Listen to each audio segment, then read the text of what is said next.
السلام عليكم. النهاردة زي ما انتم شايفين كده هنعمل معجنات او زي ما انتم شايفين رول كده محشي بعجينة سهلة جدا. الوصفة دي وصفة اسبانية، تنفع يعني زي ما انتم شايفين كده ساندوتش للمدارس، تنفع للشغل، فطار، عشاء. وصفة سهلة جدا وطعمها حكاية بجد، حلوة قوي. مقاديرها كمان سهلة.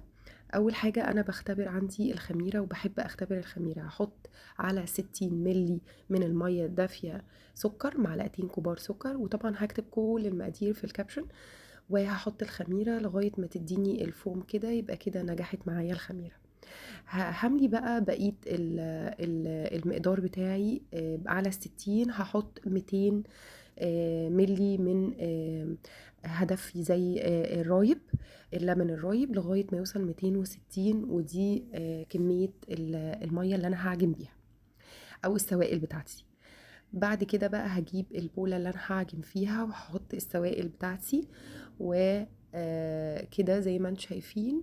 وبعد كده بقى هجيب صفار بيضتين.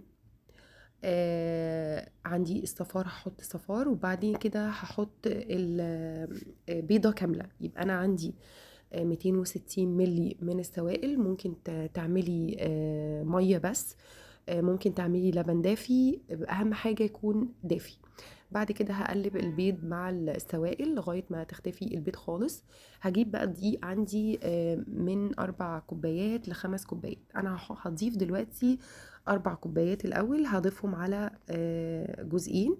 هضيف الاول وهقلب وهشوف كده المقدار، وهحط كمان رشة الملح بتاعتي، وهقلب كل الكلام دوت اللي انتوا شايفينه لغاية ما يمتزج ببعض. طبعا كده العجينة بتاعتي لسه طرية. هضيف بقية الدقيق بتاعي. كده انا ضفت ال4 كوبايات. هعجن بقى، هقلب برضو المكونات، وبعد كده بقى هعجن بايدي عشان الم العجينة بتاعتي.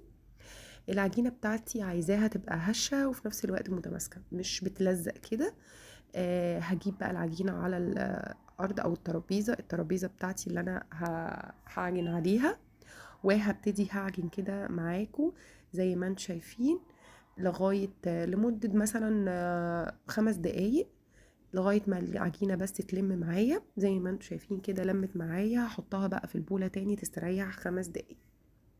بعد بقى ما هتستريح البولة، هنزل العجينة بتاعتي وهحط 100 جرام عندي زبدة. هضيف عليهم يعني كل شوية قطعة، اعجن واضيف قطعة واعجن واضيف قطعة، واحط بقية الدقيق وهحط الزبدة معاها واعجن لغاية ما تديني عجينة متماسكة مش بتلزق زي ما هتشوفوها دلوقتي. واهم حاجة ان انا بعجن ربع ساعة، وكل شوية احط قطعة اخلص من الزبدة. وكده العجينة بتاعتي بقت جاهزة زي ما انتم شايفين كده. هسيبها ترتاح بقى 10 دقايق عشان لما اجي اشتغل بيها، او من 10 دقايق لربع ساعة.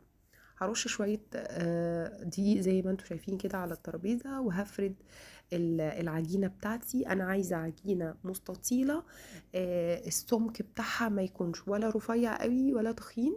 فهعجن كده عشان تديني عجينة يعني شكل مستطيل. انا عايزاها شكل مستطيل، وممكن اوسع بالاطراف. عندي بقى زيتون مخلي، ممكن اجيب الزيتون ده كمان محشي جزر.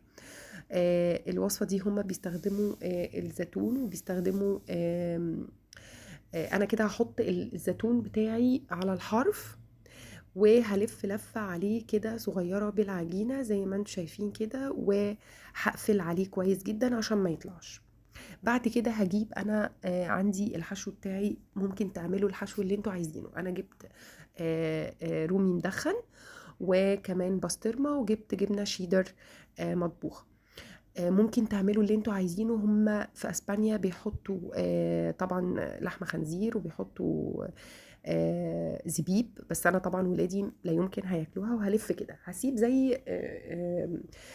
يعني اقل من شبر كده، وهقسمه زي ما انتم شايفين كده بالسكينة، وهاجي الف اعمل كروسات بيه واحدة كده وواحدة كده، واحدة كده واحدة كده. لغاية ما يخلص الكروستات اللي انا بعملها، وهجيب شوكة بقى هعمل فيها خرام من العجينة، وهجيب صفار البيض وهدهنها. المرحلة التانية وهدخلها الفرن تاخد لون كده. هعمل كراميل، عندي ربع كوباية من السكر وعليهم كوباية من المية، اقل من كوباية كده. هكرمل السكر وبعد كده هنزل عليه بمية مغلية.